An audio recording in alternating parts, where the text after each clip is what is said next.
Hi friends, welcome to Raga's kitchen. இன்றைக்கி வீடியோவில் வாழைப்பழமும் ரவையும் வச்சு சட்டுன்னு ஒரு 10 நிமிஷத்துலேயே செய்யக்கூடிய நல்ல சூப்பரான டேஸ்டியான சாஃப்டான ஒரு ஸ்வீட் ரெசிபி தாங்க பார்க்க போகிறோம். ஈவினிங் ஸ்நாக்ஸ்க்கு இந்த மாதிரி செஞ்சு கொடுத்து பாருங்கள்.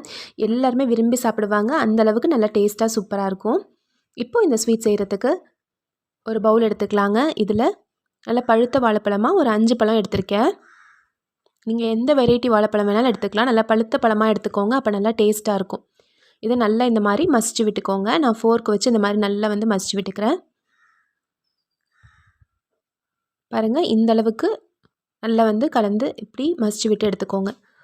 இப்போ ஸ்டவ்வில் ஒரு வாணலி வச்சுக்கலாங்க. இதில் 1 டீஸ்பூன் அளவுக்கு நெய் விட்டுக்கலாம்.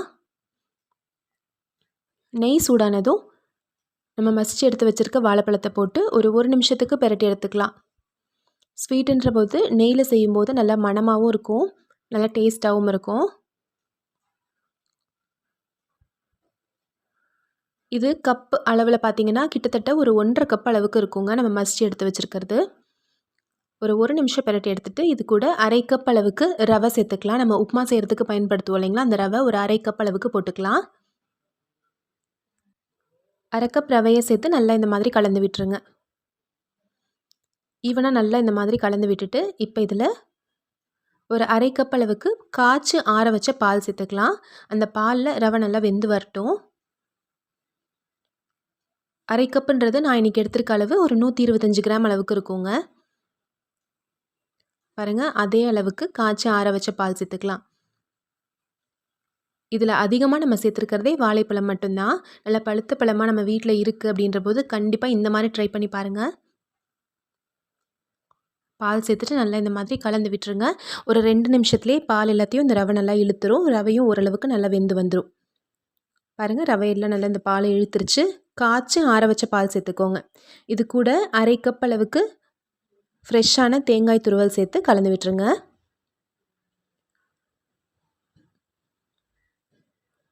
இப்போ கலருக்காக நான் ஜஸ்ட்டு ஒரு 1/4 டீஸ்பூன் அளவுக்கு மஞ்சள் தூள் சேர்த்துக்கிறேங்க. இது ஆப்ஷனல் தான், நீங்கள் விருப்பப்பட்டால் சேர்த்துக்கோங்க. பார்க்க நல்லா எம்மியாக இருக்கும். நம்ம சாதாரணமாக நம்ம சமையலுக்கு பயன்படுத்துகிற மஞ்சத்தூள் ஒரு 1/4 டீஸ்பூன் அளவுக்கு மட்டும் சேர்த்துக்கிறேன். சேர்த்துட்டு நல்லா இந்த மாதிரி கலந்து விட்டுக்கோங்க. நல்ல ஒரு லைட்டான ஒரு எல்லோ கலருக்கு நம்மளுக்கு கிடச்சிரும். பாருங்கள், நல்ல ஒரு எல்லோ கலரில் ரெடி ஆயிடுச்சு. இப்போ இதில் இனிப்புக்கு நான் சர்க்கரை சேர்க்க போகிறேங்க. 1/2 கப் விட குறைவாக சேர்த்துக்கோங்க. 1/2 கப்புக்கும் 1/4 கப்புக்கும் கொஞ்சம் நடுவில் ஒரு 75 கிராம் அளவுக்கு சர்க்கரை சேர்த்தாலே போதும். நான் இன்றைக்கி வெள்ளை சர்க்கரை சேர்த்துருக்கேன். நீங்கள் வெள்ளை சர்க்கரைக்கு பதிலாக நாட்டு சர்க்கரையோ அல்லது வெல்லமோ கூட நீங்கள் பயன்படுத்திக்கலாம். குறைவான அளவே சர்க்கரையை சேர்த்துக்கோங்க போதும். ஏன்னா வாழைப்பழத்துலேயே நல்ல பழுத்த பழம்ன்றனால அதுவே நல்ல ஒரு இனிப்பு இருக்கும். சர்க்கரை சேர்த்துட்டு நல்லா கலந்து விட்டுருங்க. அந்த சர்க்கரை எல்லாம் நல்லா உருகி நல்லா உங்களுக்கு ஒன்றோட ஒன்று சேர்ந்து நல்லா கலந்து வரட்டும். இப்போ பாருங்கள், சர்க்கரை எல்லாம் நல்லா மிக்ஸ் ஆயிருச்சு. நீங்கள் கரண்டியில் எடுத்து இப்படி பார்க்கும்போது நல்லா இந்தளவுக்கு திக்காக இருக்கணும். இப்போ நம்மளுடைய ஸ்வீட் ரெடி ஆயிடுச்சு. ஸ்டவ் ஆஃப் பண்ணி இறக்கி வச்சிடலாம். இது நல்லா சூடு ஆறட்டும். இப்போ நல்லா சூடு ஆறிடுச்சு. சூடு ஆறினதும் இதை கொஞ்சம் கொஞ்சமாக கையில் எடுத்து இப்படி மாதிரி உருண்டையாக உருட்டி எடுத்துக்கோங்க. உங்களுக்கு பிடிச்ச சைஸில் நீங்கள் எடுத்துக்கலாம். அதாவது எடுத்து கொடுக்கும்போது ஒரு உருண்டை ஒருத்தருக்கு அந்த மாதிரி நம்ம எடுத்து கொடுக்குற மாதிரி எடுத்துக்கோங்க. குலாப் ஜாமுன்லாம் உருட்டுவோம் இல்லைங்களா, அதை விடவே கொஞ்சம் பெருசாக எடுத்துக்கோங்க. இதே மாதிரி நம்ம ரெடி பண்ணி வச்சுருக்க ஸ்வீட்லேருந்து உருண்டைகள் எல்லாத்தையும் உருட்டி எடுத்துக்கலாம். பாருங்கள், இந்த அளவுக்கு நம்மளுக்கு கிடச்சிருக்கு. கிட்டத்தட்ட ஒரு 12-13 பால்ஸ் கிட்ட இருக்குது. இப்போ ஸ்டவ்வில் ஒரு பேன் வச்சு 1 டீஸ்பூன் அளவுக்கு நெய் விட்டு, நெய் நல்லா சூடானதும் நம்ம ரெடி பண்ணி வச்சுருக்க பால்ஸ் போட்டு லேசாக சாட்டே பண்ணி எடுத்துக்கலாம். மேல் சைடு லைட்டாக ஒரு முறுமுறுப்பு தன்மையோடு இருக்கும்.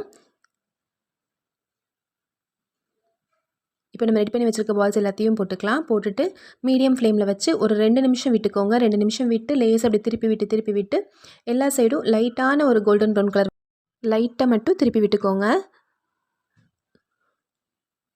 நம்ம எல்லா பால்ஸுமே போட்டாச்சு. ஒரு 2 நிமிஷம் இப்படியே விட்டுட்டு லேசாக அந்த மாதிரி திருப்பி விட்டு லேசான ஒரு கோல்டன் ப்ரௌன் கலர் வந்ததும் நம்ம ஸ்டவ் ஆஃப் பண்ணி இறக்கிடலாம். பாருங்கள், உங்களுக்கு மேலே தெரியும் லைட்டான ஒரு கோல்டன் ப்ரௌன் கலரில். பார்க்கவே நல்லா சூப்பராக இருக்கும். நல்லா அந்த நெய்யோட வாசனையோட டேஸ்ட்டும் அவ்வளோ சூப்பராக இருக்கும். நல்லா சாஃப்டாகவும் இருக்கும். சின்ன குழந்தைங்கள்லேருந்து பெரியவங்க வரைக்கும் எல்லாருமே விரும்பி சாப்பிடுவாங்க. கண்டிப்பாக ட்ரை பண்ணி பாருங்கள். இப்போ நம்மளுடைய யம்மியான பனானா ரவா பால்ஸ் ரெடி ஆயிடுச்சு. இப்போ இப்போ நம்ம ஸ்டவ் ஆஃப் பண்ணிவிட்டு இதை சர்வ் பண்ணிடலாம். இது சூடாக சாப்பிட்டாலும் நல்லாயிருக்குங்க, சூடாக ஆறி சாப்பிட்டாலும் நல்லாயிருக்கும். பாருங்கள் எவ்வளோ சூப்பராக வந்திருக்குன்னு. நீங்களும் இதே அளவுகளில் இதே மாதிரி ட்ரை பண்ணி பார்த்துட்டு எப்படி வந்துச்சுன்ற சொல்லுங்கள். மேலே லைட்டான ஒரு கிறிஸ்பினஸும் உள்ளே நல்லா சாஃப்டாகவும் இருக்கும். இந்த ரெசிபி பிடிச்சிருந்துச்சுன்னா நம்ம சேனல் ராகாஸ் கிச்சனில் ஒரு லைக் கொடுங்க. ஃப்ரெண்ட்ஸ் கூட இந்த வீடியோவை ஷேர் பண்ணிக்கோங்க. நம்ம சேனலை சப்ஸ்கிரைப் பண்ணி வச்சுக்கோங்க. தேங்க்யூ.